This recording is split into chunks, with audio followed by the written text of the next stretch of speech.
यह आप लोगों की मोहब्बत है कि आप याद करते हैं और मुझे आना पड़ता है, वरना इन दिनों में विदेश आने से बचता हूँ। हमारे प्रधानमंत्री अक्सर विदेश में रहते हैं और एक महत्वपूर्ण व्यक्ति का देश में रहना जरूरी है। जी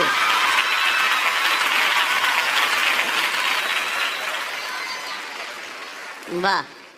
कोई भी कवि, शायर, लेखक हर सरकार का स्थायी विपक्ष होता है। जी जी।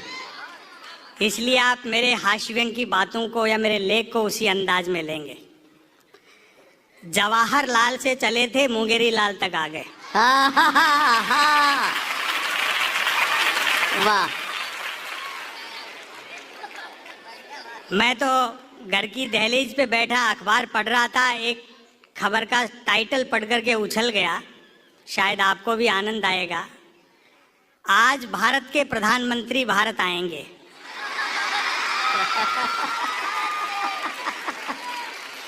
वाह। मैंने कहा भैया खबर बड़ी है, सेलिब्रेट करना चाहिए। मैंने एक 10-11 साल के बच्चे को 10 रुपए दिए। मैंने कहा बेटा सामने एक कुल्फी का ठेले वाला है, उससे 5-5 रुपए की 2 कुल्फी ले आ, एक तू खाना एक मुझे देना। वो गया, एक कुल्फी खाता हुआ लौटा, बोला अंकल उसके पास सिर्फ 10 वाली थी, आप फिर कभी खा लेना। मैं सच बताऊं 10 रुपए की चोट तो पड़ी, लेकिन मेरे जीएसटी समझ में आ गए। वाह वाह वाह। और व्यंग तक आप अब पहुंचेंगे। मैंने कहा बेटा छोटी सी उम्र में इतना टैलेंट, चाय वाय बेचते हो क्या?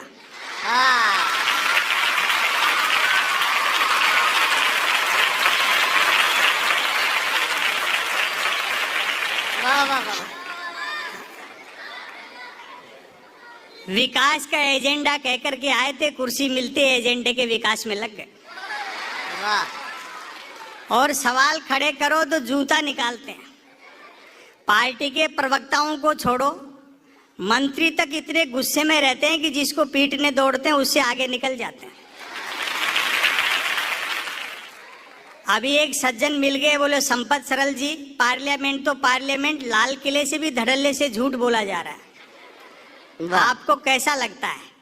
मैंने कहा भैया मुश्ताक अहमद यूसुफी साहब ने एक बड़ी मार्के की बात कही है कि बोलने वाला और सुनने वाला दोनों ये जानते हो कि ये झूठ है तो ये गुनाह नहीं है। वाह वाह वाह वाह।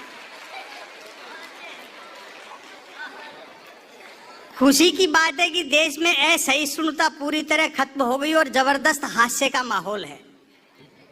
जिन्होंने अच्छे दिन लाने का वादा किया था उनको उनका वादा याद दिलाओ तो खुद ही हंसने लगते हैं।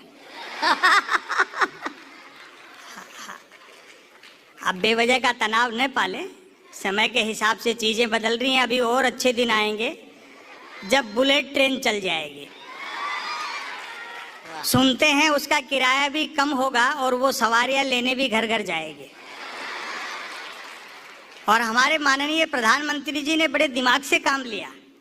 जापान से कर्जा भी 50 साल के लिए मांगा है। वो जानते हैं कि उसके बाद न देने वाले बचेंगे न लेने वाले बचेंगे। वाह वाह वाह। और बाय द वे किसी जापानी को अपना कर्जा याद भी रह गया तो वो जैसे ही अपना कर्जा मांगने बंबई उतरेगा, अपन उन्हीं की बुलेट ट्रेन में बैठ करके अहमदाबाद निकल लेंगे। वाह। नरेंद्र मोदी जी ने शिंजो आबे को साफ कह दिया है, बुलेट ट्रेन हमें चुनावों के लिए चाहिए, इसलिए इसको फटाफट चलाओ, भले पटरी वटरी बाद में बिछाते रहना। अरे वाह वाह वाह।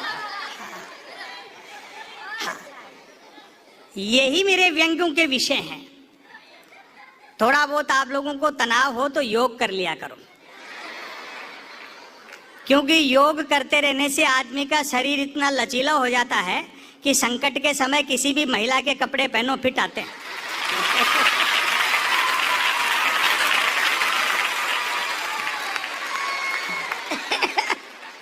बाबा ने जितने आसन सिखाए उनमें सबसे बेहतरीन आसन है सुखी और स्वस्थ रहने का यू टर्न आसन।